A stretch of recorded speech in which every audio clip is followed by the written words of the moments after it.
Hi, this is Derek. And this is Carrie from the Better Conversations podcast. When we aren't talking about money and marriage, we're listening to Stephanie O'Brien on the Moved by Purpose podcast.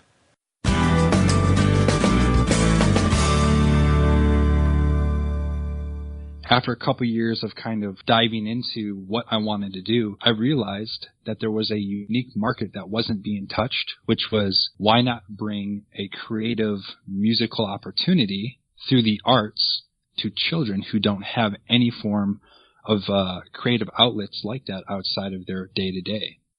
When I found out that there was kind of a zero market in Michigan alone for that, I decided to dive in full head of steam, which was allowing me to chase down both my passions, music and children. Are you longing to know what your purpose is? Are you on the wrong career path? Do you feel like there must be more to life? Don't worry, there's hope. It's time to be moved by purpose. Now your host, Stephanie O'Brien. Hey, you are listening to the Moved by Purpose podcast. It is your host, Stephanie O'Brien, and I am excited to be here today. Today's guest is someone that I met maybe a month or so ago, and you guys are in for a treat with his expertise and his heart and his authenticity and genuine desire to serve you guys and to help you succeed in fulfilling your dreams and going after what you want or what is in your heart to do. Apart from his work with Love Centers International, Joe Savali of Macomb, Michigan, spends his time as a musician, actor, and children's teacher locally. His dream of taking two unconnected worlds, music and children, and bringing them together has created what we now see as Love Centers International. Joseph believes that in every heart there is something that brings out the inner child, as well as true happiness. For him, this was the art of music. Joe has spent dedicated time teaching children the importance of maintaining a positive outlook on life through dedicated mentoring and faith-based camps. After having traveled to multiple countries and building hundreds of relationships throughout the world, the goal now is to endlessly give to the ones who need love most. Having been inspired by the entertainment industry, the Love Center's motive is to continuously build partnerships with inspirational figures and accomplish the goal of changing children's lives together forever. For at the heart of it all, let love be at the center of all we do, and let music be the universal language that unites us even when words separate us. Without any further delay, let's welcome Joe to the show. Welcome to the show, Joe. It is an honor to have you on today. Pleasure. I appreciate you having me, Stephanie.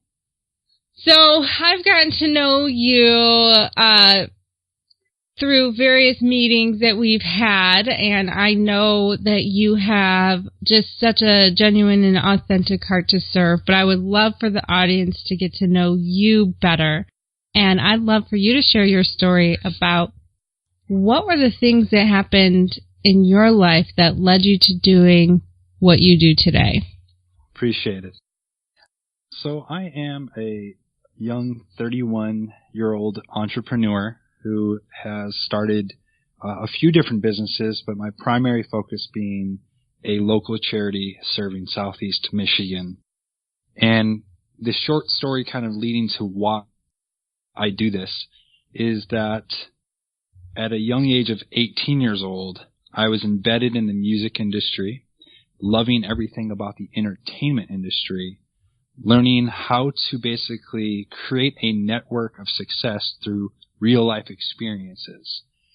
Not being a formal graduate of college and having a degree to support myself, I realized that throwing myself kind of into the fire of the real world in Los Angeles and Arizona and Detroit, that I had to create a unique style of creative marketing by expressing passion. When that is really defined of who I am as a character, I like when people know me for two things. That I work with children and that I work with music. Usually anyone that knows me can testify to one of those two things. And in the early stages, I couldn't decide in my career whether I wanted to be in the entertainment industry or I wanted to seek my gift of working with, underprivileged children. After a couple years of kind of diving into what I wanted to do, I realized that there was a unique market that wasn't being touched, which was, why not bring a creative musical opportunity through the arts to children who don't have any form of creative outlets like that outside of their day-to-day. When I found out that there was kind of a zero market in Michigan alone for that, I decided to dive in full head of steam, which was allowing me to chase down both my passions, music and children. And I realized that the return, the feedback to me sharing this idea to people, that people were all over it. So, I use my kind of formal education in music and my love for people and networking to create a charity that gives back to kids. And it's not really trying to challenge the process of going outside of formal college, university education. But the world that I think we're living in now is that through technology and through people's skills, you really can kind of chase down any passion that you truly have. And it's not to be cliche and say, whatever the dreams of your heart is, go chase them and do them. But if you really can sit down with a pen and paper and scratch out an idea, as I did in 2011, and then 5 years later, it be a up and running organization supported by the government, and you realize that every single day you get to do something you love that you don't look at as work. I guess I will be the first to be cliche and say anything is really possible. And I'm very humbled by the opportunities and conversations that I get to have every single day helping kids. So I am just curious, when you said that there was no existing kind of model for the dream that you had or what you envisioned in the area, there are a number of different thoughts on that in the business world. Some people will say, well, there may be a reason for that, and it might not succeed. And then others will say, you have to innovate, and sometimes being the first in the space is one of the best things that could happen. So in your situation, you were probably one of the first. Have others brought it up, that offer similar services as you do, or are you still the first and pretty much the only one? I would say I'm one of very few. I have come across a couple local music schools that have ran maybe a program once a year that's a week long, maybe it's a month, who offer some type of charitable music concept to either kids of the community or foster children. But someone who actually physically created a charity that revolves around giving arts to children in need, I challenge you to go on Google, and in the Michigan area alone, as I looked for about 2 years, there was nobody doing that specifically, which at first brought concern that either, man, am I going to reinvent the wheel and just try to do an idea that's been done a million times and just call it a different name? But when I couldn't find that creative wheel out there, I realized it was an opportunity for me to invent that space, as you called it. And I was, like any other entrepreneur, when you are trying to do something like that, it could be scary because you feel like, well, if nobody's doing this, maybe there's a reason why nobody is doing it. But right. Proof in the pudding, I guess. I would like to say that I've had very much high success rate in the last 4.5 years specifically. And the people that have come to the table and said, how did we not think of that? This is an amazing idea, has kind of confirmed the idea that a unique thought can be a birth of something very innovative that can lead to a successful organization.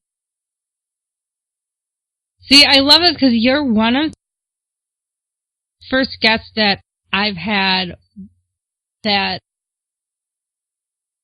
really kind of started almost a new thing. There's a lot of advice out there for people who want to start either ministries, nonprofits, businesses, or something, that people will say you have to research the market like you did, see what's out there. And actually, there's so many, like, even for writing a book, that there's a lot of experts that say the worst thing you can do if you're trying to get your book published, and when people say, what have you researched, what have you found, how much is out there, and if you say this has never been done before or there's nothing out there like that, that's actually a red flag to people. And so you hear that a lot.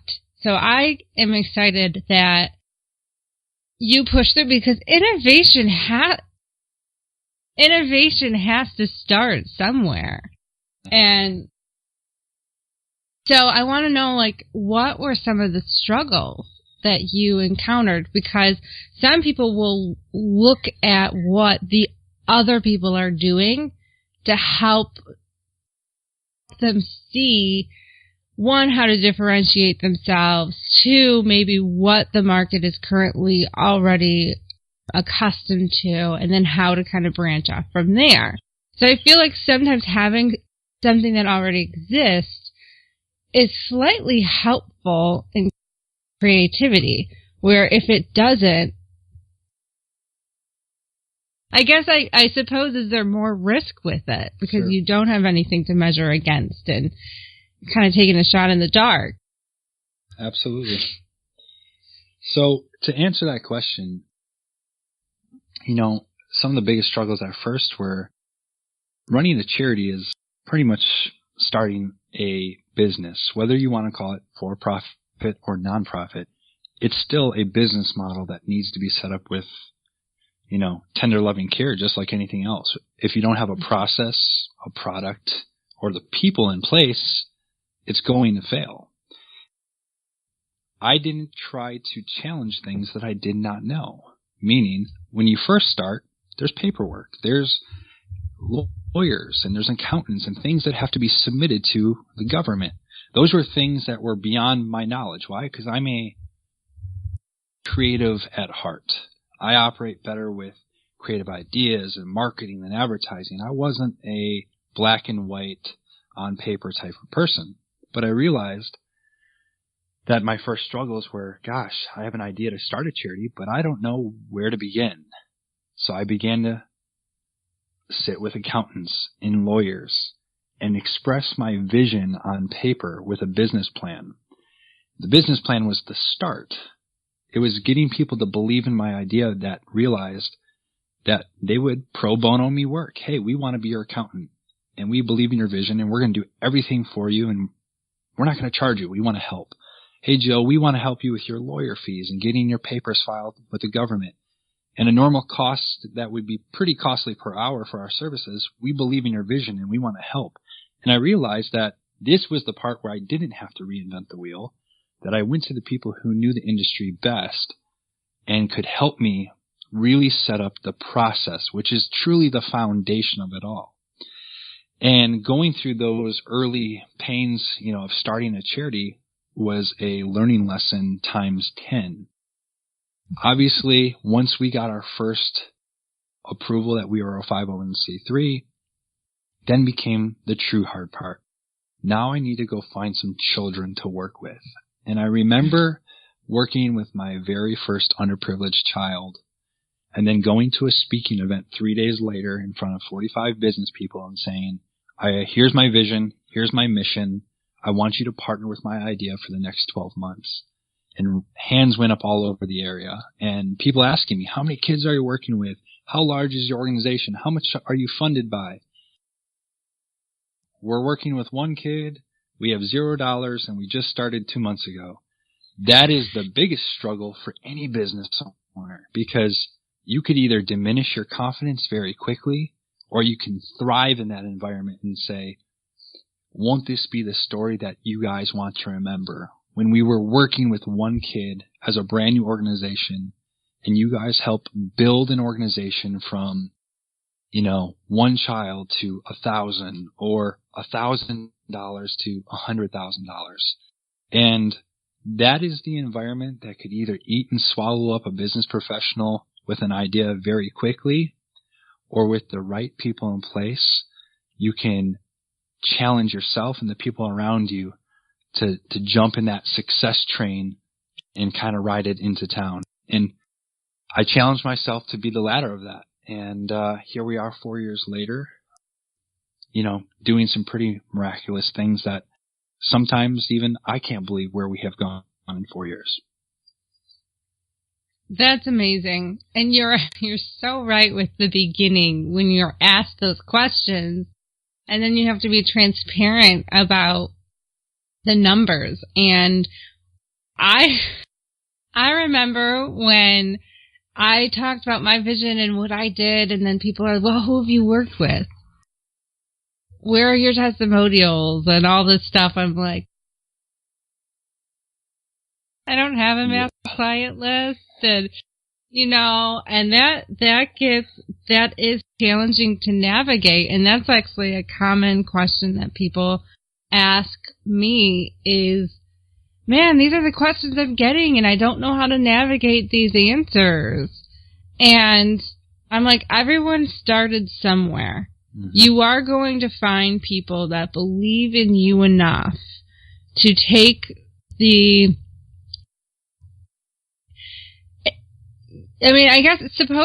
put their neck on the line and take the risk to help you, where they'll say, okay, I will invest in this training, or I will give you money, and without that proven track record of success or all of the clear, obvious things that show that you've been around for a while and you know what you're doing. Mm-hmm. And they'll come, but and you navigated that well of how to reframe it in your mind and then help the audience or the people interested in supporting you reposition it too.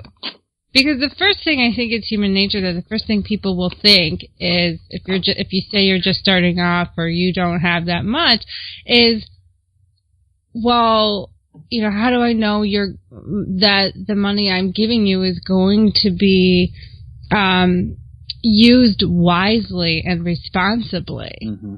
I don't want to pay for your mistakes to figure it out. Right.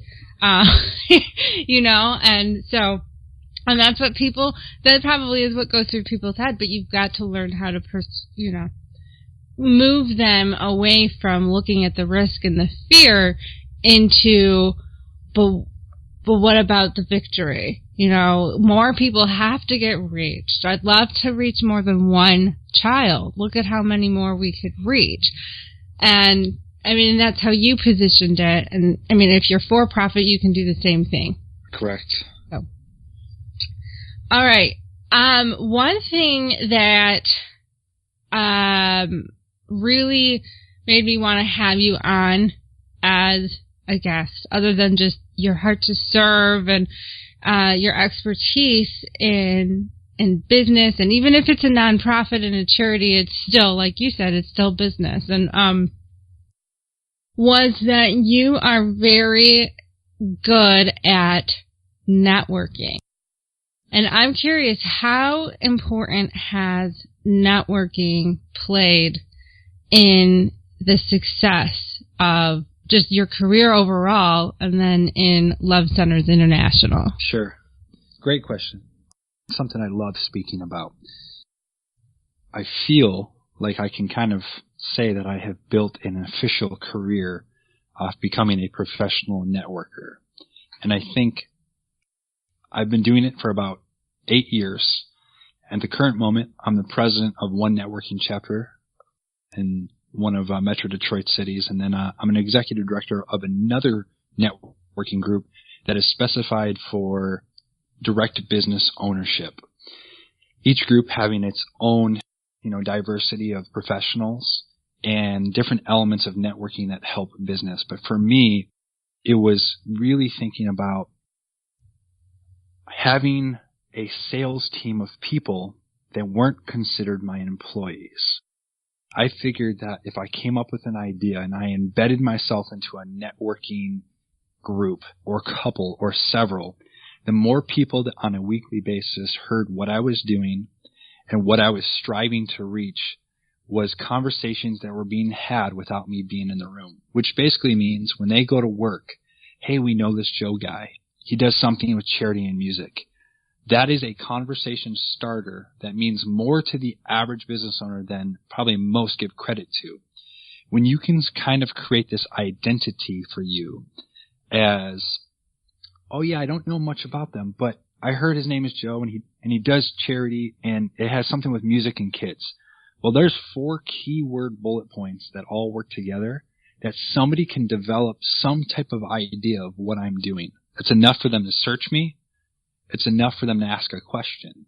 So for me, having a 100-person networking kind of blacklist that I get to have at my fingertips is people getting to talk about my works, what I'm doing with charity week to week, not month to month, but every single week they hear a new idea, a new concept, a new way to get involved with helping my organization grow, helping a child get to a camp, traveling internationally on a missions trip, purchasing a t-shirt that supports a program. There's a new thing that is happening week to week that these business professionals get to support. And let me dive into what people really want to hear on this podcast, which is some numbers. I threw my charity into a networking group in 2012. I wasn't working with one kid at the time. I had $0 in our bank account, but I wanted to see what the power of networking could do. Someone told me a statistic that if I attended one meeting per week and I gave out 2 to 3 business referrals to other people without expecting anything in return, that for every 4 business referrals I gave out, 1 would come back in. And that the numbers would show that if I did everything just to a bare minimum, I would raise about $12,000 in revenue that year. Well, I can be frankly honest that through some growing pains, I did about half of that. In our first year, we were able to raise about $5,600 that first year. The average charity in Michigan in the first year usually does somewhere between $250 to $500. So already our numbers were tenfold to what we should be doing. In my eyes, $5,000 as a charity felt like we're going to have to shut our ideas down tomorrow. We can't survive like this. A short 3 years later, with never taking a break, attending one meeting every single week for the next 3 years, I have met some amazing business professionals who have brought my organization from $5,000 the first year to $12,000 the second year, the third year, $33,000, the fourth year, slightly under $50,000, and as we approach this year, in the next 12 months, we will be government funded, doing well over 6 figures a year. To me, that is the 5-year business plan that most entrepreneurs chase. Is I had an idea, scratched on a law pad on an airplane that I came home and started thinking how to create. And here we are less than 5 years later doing 6 figures in business revenue in charitable donations that we get to help numerous kids and support camps. And that's not me trying to brag, but that is saying, hey, the proof's in the pudding. The more you get out there, the more people know what you do, the more you talk about it with extreme clarity, and more importantly, what you ask of those business professionals in return and how to get involved and how to partner supporting your idea. Any idea is possible to grow, whether it's a for-profit or not-profit. Wow. So you just gave us gold. So I want to break down that. So because I was taking notes, this is going in the show notes. You just gave us the recipe right there. So one meeting a week, give 2 to 3 business referrals without expecting anything in return. And what was I thought you said 3 things. So you 1 meeting a week, you give 2 to 3 business referrals out, and they say that statistic will bring 1 in. One referral that will change your business. So it might be that accountant you need, that lawyer. It might be a donation, but something that will invest back into your business. So that's the first 2 steps. And they say that if you do that every 90 days, statistically, you should be making somewhere around $2,300 coming into your business idea if your ask is specific enough that people understand how you're trying to grow. And over a 12-month period, that should be about $12,000 in actual cash revenue that your business is seeing. So, for those that might be listening, be like, well, that's easier to do because he's got a charity. But this is for really any business idea. Correct. Okay. So, for those that are in your car listening, thinking, well, it's easier because he has a charity and it's for such a good cause, but I'm for profit and whatever, which if you've been listening to me, if you think that what you're doing that's for profit is not for a good cause, there's a problem. So, and that's about the mindset. Yeah. But so my next question then, because you said this really well, and I think that this is a process. Like you said, you had some growing pains. There's a learning curve here. It took me a while to get here, which is how to talk about what you do with extreme clarity. Do you have any, suggestions, or how did you get there? Did you do it right off the bat, or was that through trial and error and learning what works, what doesn't? I think it's a mixture of both. I think trial and error is only going to create some natural failures that allow you to learn from your own business. I think sitting down, in my case, with my board of directors or a focus group was the biggest learning lesson. There were people that were directly involved with what I was doing who loved the fact that me, Joe Savali, could be in any room and I could pitch to a group and explain our story and who we are. It wasn't until I sat down at a conference table with 8 people who knew what I was doing, and I asked them to pitch me on the very idea that I've created, that I realized there was 8 different answers. And that created complete unclarity, confusion, people not explaining. And I realized that, well, gosh, if this is happening right in the room, what happens when I'm not in the room? I mean, they're explaining this to the next person that walks by. They're getting the wrong answer, the wrong impression. We're not doing that. And I had to really focus in on, you know what? Just like any business, who's the people involved? What is the process in which or the program that we supply? And kind of why we're doing it. There was a 3-step process. And so we created something called a logic model. And for those listening, logic models are a very simple understanding, almost like a flow chart for a business, for an idea, that allow people to understand the resources, the activities, and the outcomes. And it was creating a logic model for our charity that allowed me to explain to people what that program looked, what we were offering to children for a 10-month, how we evaluated it, and then how we sustained the idea to do it for a second year. Probably the most important piece of that is the evaluation period, understanding what we did right, what we did wrong, and how to improve those aspects so that the program was better for the second year. It brought in more donations, more partners, more sponsors, more children, more products, better feedback. And really, even though we're working with kids and we're mentoring them and we're sitting down with them, really on paper, we still have to check our stats, our analytics. We have to create a documentation process that says this many kids came in. We surveyed them, we interviewed them. This is how their behaviors were changed. And this was the percentage of children that were impacted by what we do. It wasn't until we repeated that model maybe 3 years in a row that we really fine-tuned what we were doing year to year. And so now, to answer the question with like very specific clarity, is we express to people, this is our mission, this is our vision, and this is the logic model that makes us successful during the year. Now they get to understand what on paper we are sought out to do. They get to understand the creative vision of what we want to do in the next 5 years.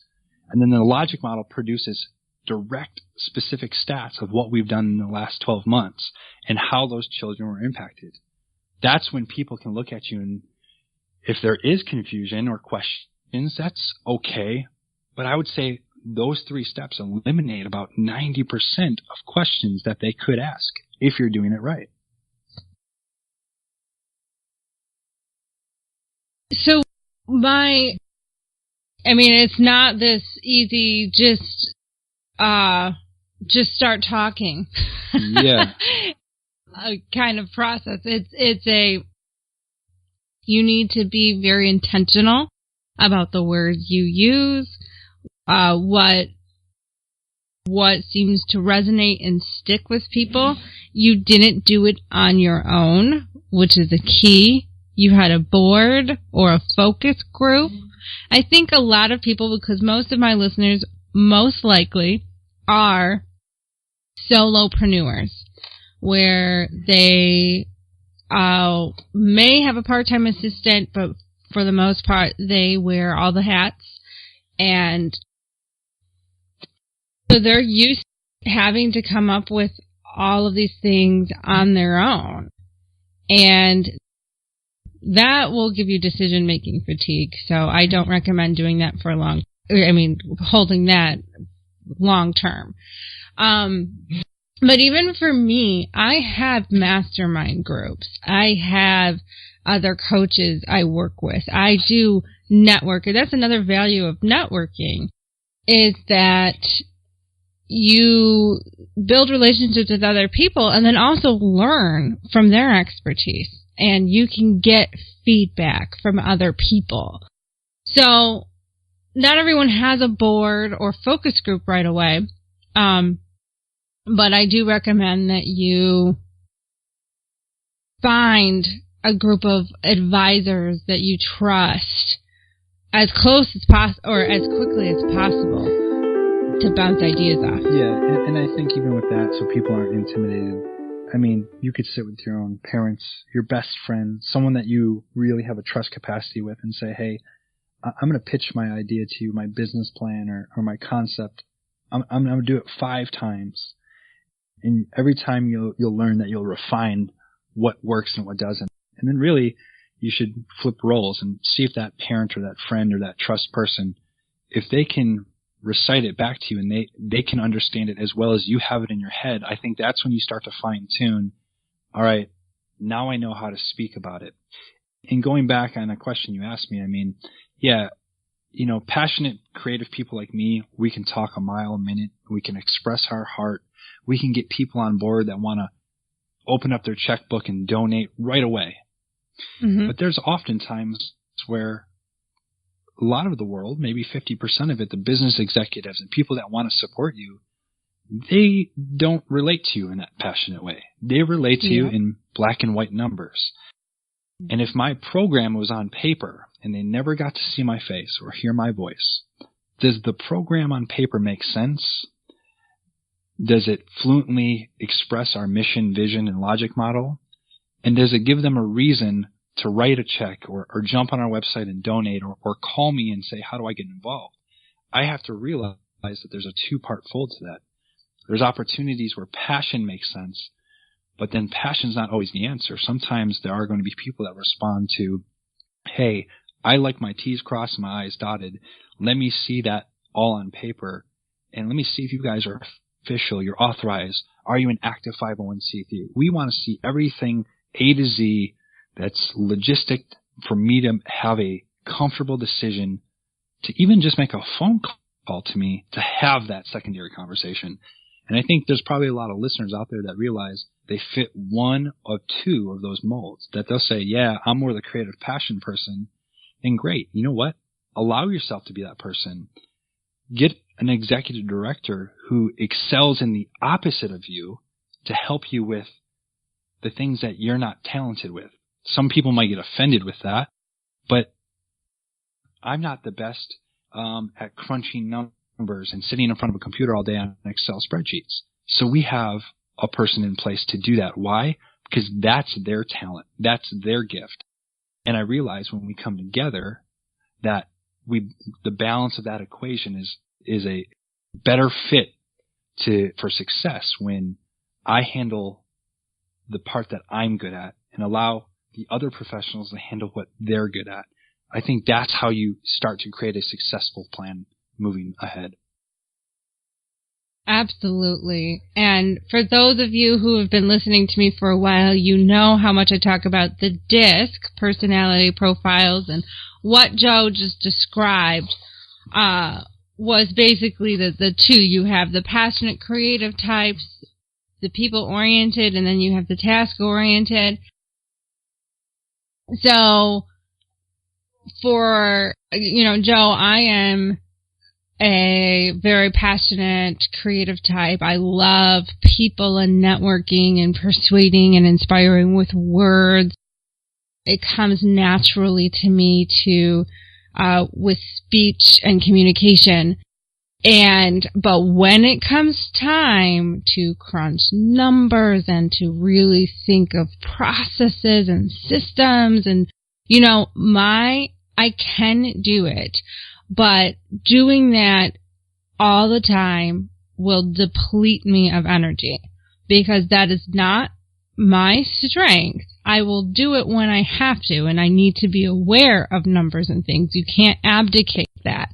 But I do hire people or have people that have that strength where they love the analytics and the spreadsheets and the metrics and they love the numbers, and I'm like, good for you. I don't. And I'm so grateful for them, because even if I kept trying to do it, I couldn't do it as well as they did. And then another thing is, you make a very good point about not everybody is going to be moved by your charisma, your personality, your passion. And I have encountered people who are not moved by that. And I used to take offense to that. I'm like, why isn't this working? Why are you not ready to sign up? And it's because they needed more data, more facts, figures, information. They needed things in black and white. They needed that type of information.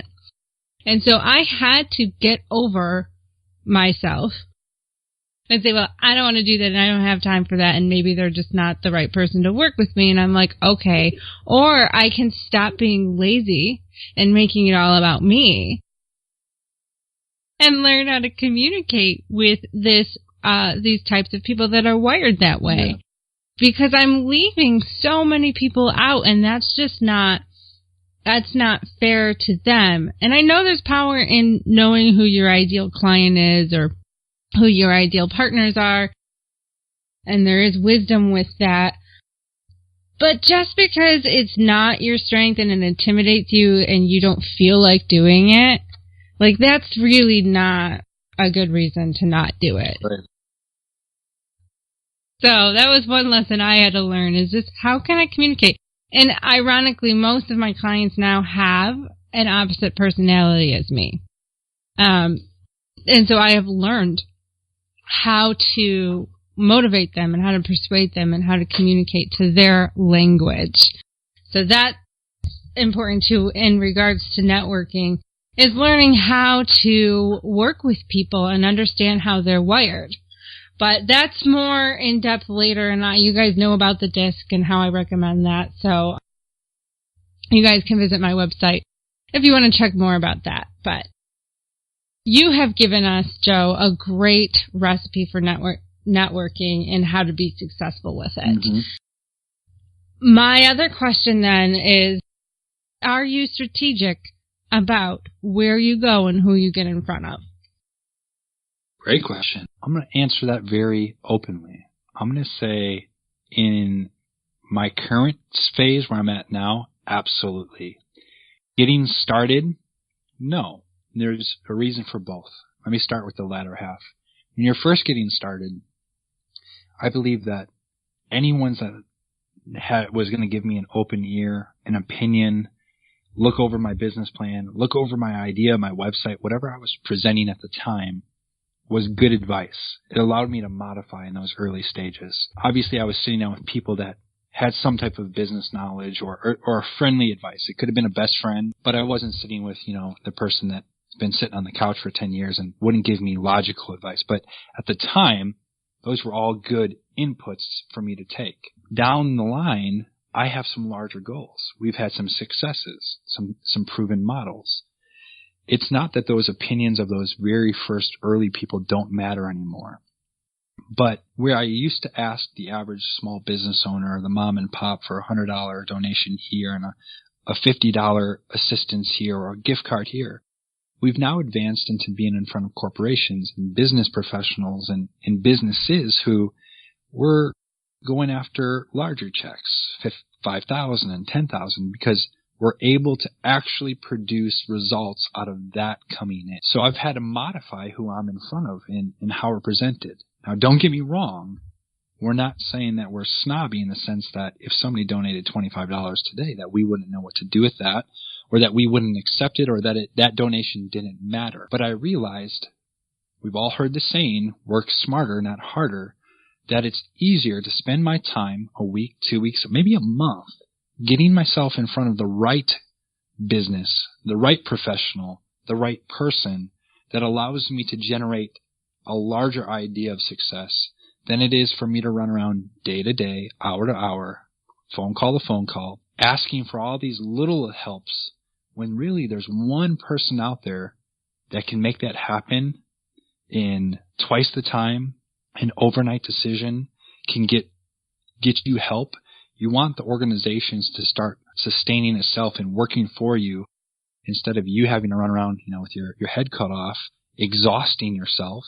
Because we all know as a business owner or idea entrepreneur that, in those first years, you might not be taking home a paycheck. You might be running around town, getting your idea out there, your product, your business model, and you realize that it's a full-time job outside of a full-time job. Yeah. But you can only run so fast by yourself before you can run longer and stronger with the right partners and team in place. And I realized in those first couple of years, I was sprinting a mile a minute, and I was having amazing conversations, but very little result and objectives and rewards were coming back. And it wasn't until I slowed down and took kind of a bird's eye view that I realized I had to perfect my processes in place, my conversations, and the people that I was in front of so that bigger results were coming in. That exhaustion as a business owner wasn't going to get the best of me. Don't get me wrong, some nights are still very hard, some days are very challenging, and you have to overcome those obstacles. But the whole working smarter, harder thing is literally not a cliche statement that we should ignore. I believe that if I wouldn't have changed my outlook on who I was presenting to and who I was working with, that we would not be where we're at. I probably would have not been a charity in the next couple of years. I would have burnt the candle from both ends, and eventually that candle would have been gone. It would have been melted and burned out. And I think I implied it to the very outside of business too. People can maybe condemn me for this, but I've had some very challenging conversations with friends of mine who no longer have the same vision in life as me. They've given up. And when you spend time with those bloodsuckers, those leeches, you realize it drains you. And I've been that guy who has sat down at a coffee shop and said, hey, I know we've been friends for a long time, but I think we have to separate ways. I think we have to create some distance between us. It's not because I don't appreciate you, but where I'm going in life, I can't carry any more heavy weight with me that isn't going to produce positive fruit, or something that allows me to really project myself forward from all angles. And that's just me speaking heart to heart with the listeners now, that I think you need to apply this to your business life, your family life, your friend life, your spiritual life, that if there's dead weights out there that aren't producing good fruit, you need to pluck them and get rid of them. Those that have followed me for a while, you know that is my song that I sing. So, absolutely. Now, one of the things for me is that I guess I haven't necessarily had to sit down and have a conversation, a direct conversation. That, I've never really felt like I should do that. For me, I noticed I just flat out outgrew them. And that there was a natural distance that grew between us. And it seemed as if some of those old friendships, we had very little to relate to each other. So like that desire to be in each other's company just naturally kind of left because there was a gap, a values gap. And when you have, I guess, that such a gap between where you are and where the other person is, I don't know. And I had to grieve some friendships, people I've been friends with since elementary school, that I no longer feel like I can relate to at all. And will I still be in their life from time to time, like when I show up for weddings or if they have a baby? Sure, I'll do that. But as far as like consistently hanging out with each other and keeping company with each other, it's very rare that happens. And I've talked about that importance of who you keep. Now, I could keep talking with you for a whole other hour, but we do need to wrap this up, and I want to respect your time because I usually allot an hour. So how can people connect with you? How can they find out more about Love Centers International? Sure. And plug in and get a part in partnership with what you are doing? Absolutely. I would encourage everyone to at least take a time to jump on our website, which is www.lovecenters.org. And hopefully Stephanie can put that website down in the notes. Visit that website, check out our video, see what we're about, read our story, and use our contact page to either send us a note, we'll get back in touch with you, or email us at info@lovecenters.org.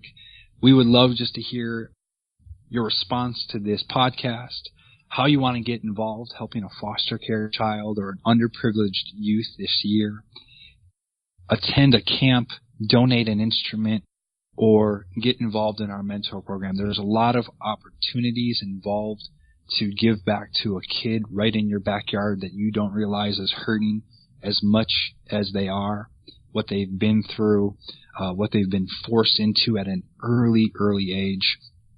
And my heart talk for another hour on that level, but I really encourage people to at least start at the website, give it a minute, watch those videos, and if you feel inspired or your heart kind of sinks into your belly to make a difference in a child's life, then get on the phone with my team or myself, and let's talk about what we can do together to make some changes, get a business involved, or just what ideas that your heart or your mind have in place to make a difference. And we would love to have that conversation.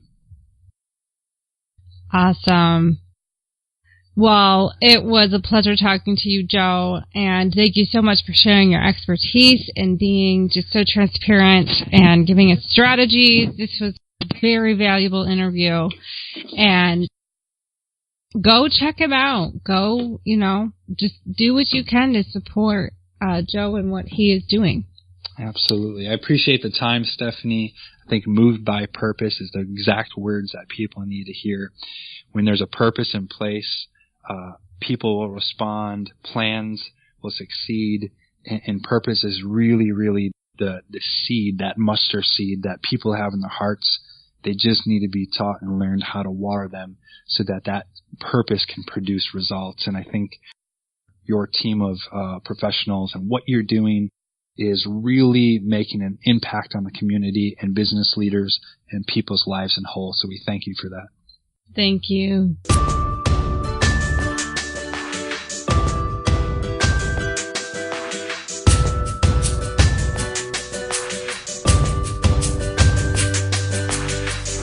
There you have it. That was Joe Savali. I loved the process of how to network.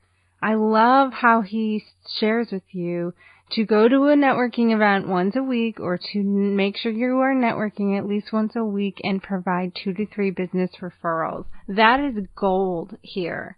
And the more clear you are in expressing what you do and having a very clear ask, you will succeed. You got to keep doing it, keep proceeding, keep pushing through things, learn from what doesn't work, and you will be successful if you do not give up and if you keep going. And I'm going to announce that if you, or I have Mindset Mastery right now, which is, I know I had my seminar back in November, and I did the series on Mindset Mastery, the 5 toxic mindsets that keep you stuck and how to overcome them. I repurposed that into a course because there were people really interested in it, but couldn't travel to Detroit to attend. So now I have made this course available, and right now I'm offering an incentive. This program is now $197.